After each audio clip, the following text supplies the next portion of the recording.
Good morning, students. Myself Shivam Arora from Silver Base, Mansoor, Palampur. Today I am here for our part number 2 of class 6, unit number 1, many kinds of art. Okay, students, हमने जो first हमारा जो part था उसके अंदर हमने क्या देखा था। फर्स्ट पार्ट के अंदर जो इसका जो इंट्रोडक्शन पार्ट था, जो एक्टिविटी 1 थी वो देखी थी हमने। मैंने आपको कुछ होमवर्क दिया था, आई थिंक सो आपने होमवर्क कर दिया होगा आपके टेक्स्ट बुक में। उसके बाद हमने जो विंसेंट वैन गो था उसका इंट्रोडक्शन पार्ट देखा था, उसके बारे में देखा था एक्टिविटी 2 में। उसके अंदर भी थोड़ा सा आपको होमवर्क दिया था, आई थिंक सो वो भी आपने कर दिया होगा। उसके बाद जो हमने रंगोली वाला पार्ट था, रंगोली से आपको मैंने दी थी 4 आपको बताना था कि टेबल बनाना था कि किस तरीके से क्या यूज करते हैं, वो भी आपने आई थिंक सो कर दिया होगा। ओके, अब जो नेक्स्ट पार्ट है हमारा स्टूडेंट्स जो है एक्टिविटी नंबर 7। अब एक्टिविटी नंबर 7 में क्या, एक पोएम है जो the Kurien box that talk, उसके बारे में हम स्टूडेंट्स पढ़ने वाले हैं। ओके, हम देख लेते हैं हमारा यहाँ पे स्क्रीन पे, मैं आपको पोएम लाके दिखा देता हूं, the Kurien box that talk, जो एक्टिविटी नंबर 7 है हमारी।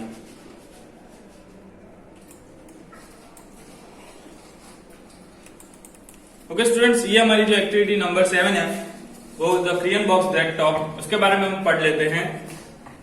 While walking through a toy stores the day before today, I overheard a crayon box with many things to say. अब यहाँ पे जो पोएट है उसके बारे में वो क्या बोल रहे हैं, While walking through a toy store, एक वो जो टॉय का जो स्टोर्स होता है वहां जहाँ पे जो खिलौने मिलते हैं बच्चे, वो वहां से जो हमारा पोएट था वो वहां से निकल रहा था।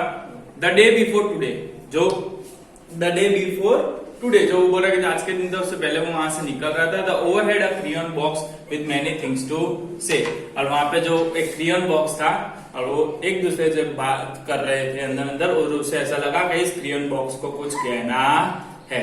ओके, आई डू नॉट, वहां पे वो जो क्रियन बॉक्स थे वो क्या बात कर रहे थे उसे वहां पे पोएट सुन सकता था। I don't like a red said yellow and the green said not do I, and no one here likes orange but no one knows quite why. अब वहां पे जो बात कर रहे थे वहां पे जो उसको कुछ सुनाई दे रहा था, अब पोएट को क्या सुनाई दिया वहां पे, आई don't like a red said yellow. अब येलो कलर वहां पे क्या बोलता है वहां पे कि आई डोंट लाइक अ रेड, जो येलो कलर है वो बोलता है कि मुझे रेड पसंद है नहीं। And the green said not do आई, और वहां पे ग्रीन कलर भी क्या बोलता है कि मुझे भी पसंद है नहीं। And no one here likes orange, और वो बोलता है कि यहाँ पे ऑरेंज भी किसी को कोई पसंद है नहीं। इस तरीके से अंदर ही अंदर वो क्रियन बॉक्स और कलर एक दूसरे से बातें कर रहे थे। अब नेक्स्ट जो है हम देख लेते हैं। We are the box of crayons that really doesn't get along said blue all the others something here is wrong. अब वहां पे पोएट है, पोएट को वहां पे भाई इनकी बातें सुन रहा होता है क्रियन बॉक्स कलर्स की। अब उसे ऐसा लगता है कि यहाँ पे कुछ उल्टा सीधा कुछ चल रहा है, तो वो क्या करता है, उसको लगता है कि यहाँ पे कुछ प्रॉब्लम चल रही है। तो फिर बाद में वो आगे क्या करता है हमारा, वो आपको दिखा देता है। अब we are the box of crayon that really doesn't get along said the blue to all the colours. अब वहां पे जो ब्लू कलर होता है वो क्या होता है, थोड़ा समझदार होता है, तो वो बाकी कलर्स को समझाता है। क्या बोलता है कि हम क्या है, क्रियन बॉक्स के एक कलर है, सबके सब एक ही बॉक्स के कलर है और सबको साथ मिलकर रहना चाहिए और सब कलर एक जैसे ही है और हम अलग अलग हो सकते हैं नहीं। इस तरीके से उन्हें वो समझाता है ब्लू कलर। अब फिर बाद में नेक्स्ट पैराग्राफ है इसका। Well I brought the box of crayon and took it home with me and laid out all the colours so the crayon all could see. अब वो पोएट क्या करता है, वो जो क्रियन बॉक्स होता है उसको घर लेके जाता है और फिर वहां पे क्या करता है, सारे कलर्स को अलग अलग बाहर निकाल के रख देता है और बाकी सारे कलर्स को एक दूसरे को देख रहा होता है और एक दो जो कलर्स होते हैं वो भी जो पोएट को देख रहे होते हैं। ओके, फिर बाद में क्या होता है, उसके बाद के पैराग्राफ हम देख लेते हैं। They watch me as I colour with the red and the blue and the green and black and the white and the orange and every colour in between. तो वो क्या करता है कि वो वहां से जो सारे कलर उठाता है, उन कलर्स को लेके सारी जगह कलर्स करता है अलग अलग, और बाद में वो वहां पे कलर सारे कलर्स उससे देख रहे होते हैं। तो रेड कलर भी उठाता है, ब्लू उठाता है, ग्रीन उठाता है, ब्लैक उठाता है, व्हाइट उठाता है और ऑरेंज कलर उठाता है और सब कलर उसमें मिक्स कर देता है। और उसके बाद वो किस तरीके से कलर करता है वो हम देखते हैं। They watch as a green become the grass and the blue become the sky and the yellow sun was the shining bright on white cloud drifting by. अब वो कलर किस तरीके से करता है, जो ग्रीन कलर होता है वो ऐसा ग्रास के अंदर वहां पे जो ड्रॉ कर रहा होता है उसके अंदर ड्रॉ कलर करता है, जो स्काई होता है उसके अंदर वो ब्लू कलर करता है, और जो येलो कलर का सन होता है वो उसके अंदर क्या करता है, येलो कलर के अंदर वो क्या करता है, वहां पे सन जो शाइनिंग्स होता है उसके अंदर वो कलर करता है, व्हाइट कलर जो वो क्लाउड के अंदर करता है। और उसके बाद वो फिर बाद में नेक्स्ट पैराग्राफ में हम देखते आगे वो जो पोएट होता है आगे वो और क्या क्या ट्राई करता है कलर के साथ। The colour changing as they touch becoming something new and they watch me as I colored and they watch till I was a thought। अब वो क्या करता है, हर एक कलर अलग अलग जगह तो कर देता है, जैसे ग्रास के अंदर ग्रीन करता है, ब्लू स्काई के अंदर ब्लू करता है, सन के अंदर येलो करता है और क्लाउड्स के अंदर व्हाइट करता है। अब जैसे जैसे उस कलर्स को हम टच करते हैं, मीन्स अलग अलग कलर्स के अंदर मिक्स करते हैं, तो क्या होता है कलर्स का जो कलर्स होता है उनका चेंज होने लगता है। आपको पता ही होगा अगर हम दो कलर को मिक्स करते हैं तो वहां पे चेंज हो जाता है। तो वैसे ही उन कलर्स को जैसे जैसे टच करता था मिक्स करता था वैसे वैसे कलर चेंज हो रहे थे। मीन्स उनका जो हम बोलते हैं ब्लू को अगर कोई ग्रीन में मिक्स करेगा तो उसका कलर अलग बन जाएगा, वो ब्लू कलर रहेगा नहीं। तो इसी तरीके से उनका क्या, उनकी जो प्रॉपर जो पहचान होती थी वो वहां से निकल रहे थे, तो उसे उनको लग रहा था कि यहाँ पे हम कुछ प्रॉब्लम पोएट कर रहा है। And when I finally finished I began to walk away and as I did the crayon box had something more to say. अब जैसे उसने कलर वो मिक्स करके सब कुछ वहां पे वो फिनिश करके कर रहा था और वहां से वो निकलने लगा था, वैसे क्रेयॉन बॉक्स उनको जो कलर्स थे उनको देख रहा था और उनको लगा पोएट को एक क्रेयॉन बॉक्स कुछ मुझे कहना चाहते है। और लास्ट में उनको क्या बोलते हैं वो हम देख लेते हैं। I do like red said yellow. अब येलो क्या बोलता है कि मुझे रेड कलर पसंद है। And the green said so do I. और ग्रीन कलर क्या बोलता है मुझे भी रेड कलर पसंद है। And the blue you are terrific so high up in the sky. और वो बोलते हैं कि ब्लू कलर आप क्या हो, टेरिफिक कलर उसको, तभी आप स्काई में रहते हो। और इसी तरीके से लगता है उन सबको कि जो ब्लू कलर जो पहले बोल रहा था वो ठीक ही बोल रहा था कि सबको कलर्स को एक साथ मिलके रहना चाहिए। फिर बाद में लास्ट में आपको जो पोएट आपको बता रहा है वो क्या है, we are the box of crayon each one of is unique but when we get together the picture is complete. अब वो जो पोएट कहना क्या चाहता है कि जो हम सिंगल सिंगल कलर है उसकी कोई पहचान है नहीं, अगर हम एक साथ रहेंगे तो हमारी अच्छे से पहचान रहेगी, हमें क्रेयॉन बॉक्स बोला जाएगा। अगर हम, आपको भी पता है स्टूडेंट्स, अगर आपके घर पे भी एक दो कलर जो पड़े हो क्या आप उसको रखते हो अपने पास? नहीं रखते। अगर आपके पास पूरा क्रेयॉन बॉक्स हो तो आप उसको अच्छे से संभाल के रख दो। एक दो कलर होते हो तो आप यहीं के वहां कहीं भी फेंक देते हो, और जो सारे एक साथ कलर होते हैं तो उसकी क्या होती है, वैल्यू भी होती है। ओके स्टूडेंट्स, सो लास्ट में उसे क्या लगता है कि सारे कलर्स को एक साथ इकट्ठा हम करेंगे तो हमारी पिक्चर एक अच्छे से बनेगी। ओके, आपने लास्ट में देखा होगा स्टूडेंट्स कि अगर हम सिंगल कलर आपको देखने में अच्छा नहीं लगता होगा, अगर आप रेनबो में देख रहे होंगे तो रेनबो में भी आपको कितने 6-7 कलर साथ में होते हैं, सेवन जो विबग्योर बनता है तो उसके साथ क्या होता है, अच्छा लगता है। सो स्टूडेंट्स, हमारी नेक्स्ट एक्टिविटी नंबर 10, ये एक्टिविटी के बारे में किसके बारे में बताया गया, फोटोग्राफी के ऊपर पूरा बताया गया है स्टूडेंट्स। ओके, जैसे आपको देखने ही मिल रहा होगा आपके एक्टिविटी 10 के अंदर यहाँ पे आपको 2 इमेजेस दी गई है फोटोग्राफी की, आपको देखने मिलेगी। यहाँ पे एक ग्राउंड है, मस्त गार्डन जैसा कुछ अलग सा है, बहुत ही नेचर सीन है, उसके अंदर एक फोटो लिया गया। और सेकंड है जो यहाँ पे जो लेक टाइप है और आसपास थोड़ा जंगल टाइप एरिया, माउंटेन्स है, इस तरीके का फोटो लिए गए हैं। यहाँ पे 2 फोटोग्राफी आपको यहाँ पे करके बताई गई है। अब उसी फोटोग्राफी, ये 2 फोटोग्राफी के रिलेटेड ही हमारे को जो ये टॉपिक दिया गया हमारा वो पूरा है। ओके, हम देख लेते हैं क्या है। Photography is also wonderful modern art. अब स्टूडेंट जैसे पता है आपको हमारा चैप्टर क्या है, मेनी काइंड्स ऑफ आर्ट का है, वैसे एक फोटोग्राफी क्या है, एक वंडरफुल मॉडर्न आर्ट है। आज के टाइम पे आप देखते होंगे स्टूडेंट्स कि सबको फोटोग्राफी का बहुत ही शौक है, सब अलग अलग पोज में फोटो करवाना सबको बहुत ही पसंद आता है इस तरीके से।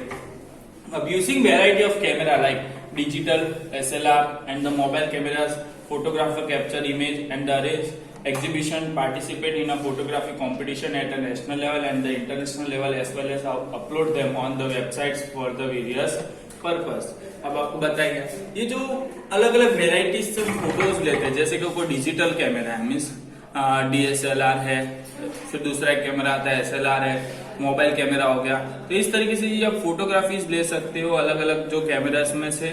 और जो फोटोग्राफर कैप्चर इमेज, और जो भी फोटोग्राफर होते हैं वो इमेज जो कैप्चर करते हैं वो क्या करते हैं, किसके लिए करते हैं, कोई एग्जीबिशन हो उसके अंदर वो रख सकते हैं, वो फोटोग्राफर उनकी फोटो खींच के मीन्स अलग अलग जो किस तरीके से, इसमें भी एक आर्ट होता है कि आपको अलग अलग पोज में किस तरीके से फोटो लेना, किस तरीके से अच्छा व्यू आए, फोटो का अच्छा लुक आए, वो अलग अलग लेते हैं। एग्जीबिशंस में यूज कर सकते हैं आप। कोई पार्टिसिपेट जैसे मीन्स आपको कोई कंपटीशन है, फोटोग्राफी का कंपटीशन है, आप उसके अंदर भी यूज कर सकते हो उन फोटोग्राफर को, फोटो को सारे के सारे फोटोग्राफर यूज कर सकता है, और वो भी नेशनल और इंटरनेशनल लेवल पे यूज कर सकते हैं। आजकल स्टूडेंट्स अपने बहुत ही ऐसे नेशनल एंड इंटरनेशनल लेवल पे कॉम्पिटिशन्स होते हैं जो फोटोग्राफी के, वो वहां पे उनको फोटोज अपलोड करते हैं अलग अलग पर्पस के लिए, अपनी वेबसाइट्स पे भी अपलोड करते हैं या अलग अलग करते हैं। अब जिसको जो उनका फोटो पसंद आता है उनको फर्स्ट प्राइज, सेकंड प्राइज और थर्ड प्राइज मिलता है। अब out of many types of photography one popular type is the landscape photography. अब आपको जो स्टूडेंट्स बताएंगे बहुत सारे फोटोग्राफी के टाइप्स होते हैं अलग अलग, उसमें से जो एक टॉपिक है वो लैंडस्केप फोटोग्राफी का बहुत ही पॉपुलर टाइप है। जैसे कि मैंने आपको अभी बताया, दो फोटो वो क्या है, लैंडस्केप टाइप में ही दोनों के दोनों फोटोग्राफ थे। Here are the some tips for the landscape photography. हमारे को जो बताया गया फोटोग्राफी के अंदर से एक टाइप बताया गया, वो कौन सा टाइप है, लैंडस्केप फोटोग्राफी बताई गई है। उसमें हमको यहाँ पे 4 टाइप बताए गए अलग अलग। उसमें अब जो फर्स्ट टाइप है वो देख लेते हैं। The beautiful landscape photograph are often defined by the qualities of the light they were taken in. सबसे पहले कि जो लैंडस्केप फोटोग्राफी होती है जो एकदम बहुत अच्छी कब लगेगी, कि वो किस तरीके से जो लाइट में ली गई हो, किस तरीके से अच्छी अच्छी लुक आया हो उस फोटोग्राफी के अंदर, उस तरीके से अच्छी लगेगी। As a consequence, the photographer tend or shoot early in the morning or during late afternoon when the sun is lower, less contrast and the other display subtle color plated of a moody hues। अब हमें पता है students, mostly जो photographers होते हैं photography कब करते हैं, एक तो मॉर्निंग के टाइम पे जब सन शाइन हो रहा, मतलब एकदम अच्छा जब लुक हो रहा होता है, आप देखते हो लैंडस्केप में, तब सन जब हमारा राइज कर रहा होता है या सन सेट कर रहा होता है, तब इसी टाइम में मोस्टली जो फोटोग्राफर्स होते हैं दो टाइम में फोटो लेते हैं, क्योंकि उस टाइम का लुक बहुत अच्छा होता है। For this reason the hour after dawn and the before the dusk are known as the magic hours. अब हमें पता है कि स्टूडेंट्स ये आवर्स होते हैं उस टाइम पे फोटोग्राफी लेने के लिए, तो उस टाइम पे ये कौन से आवर्स इनको बोला जाता है, मैजिक आवर्स बोला जाता है। कि मीन्स उस टाइम पे अगर आप कोई भी फोटोग्राफ लोगे तो बहुत अच्छे ही फोटोग्राफ आएंगे। If rising a drone doesn't sit well your idea and relax weekend to don't panic, there are plenty of great landscape opportunities throughout the day। अब उसने क्या बताया गया कि अगर आपको ऐसे सुबह दिन में अगर आपको फोटो खींचना हो, अगर आपको वहां पे अच्छी फोटोग्राफी अगर आपकी नहीं हुई हो तो भी आपको टेंशन लेना चाहिए नहीं। अगर आपको वीकेंड पे आया तो आपको बहुत सारे ऐसे अपॉर्चुनिटीज मिलेगी फोटोग्राफी खींचने के लिए। And landscape photographer desire an image that appears as sharp throughout the scenes, so the elements of the foreground interest such a rock in a lake look just as sharp as the distance horizon।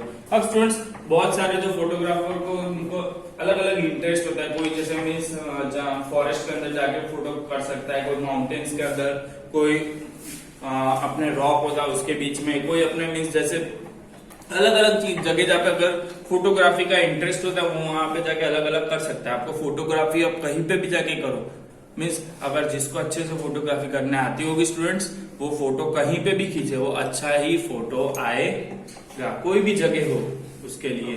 अब one of the great problem for the landscape photography is the difference in brightness between the sky and the land. अब जो सबसे main difference होता है जो landscape photography के लिए students, वो कहाँ पे प्रॉब्लम करता है, एक तो मेन बिटवीन लाइट ही हमारे को सबसे ज्यादा प्रॉब्लम करती है। जो लाइट की जो ब्राइटनेस होती है वो स्काई और लैंड के बीच की जो हमें दिखती है वो ही खाली प्रॉब्लम में आती है, बाकी तो और कोई प्रॉब्लम में आता है नहीं। While the human eye is capable for pre-receiving details across the tonal range, a digital sensor isn't capable for recording it।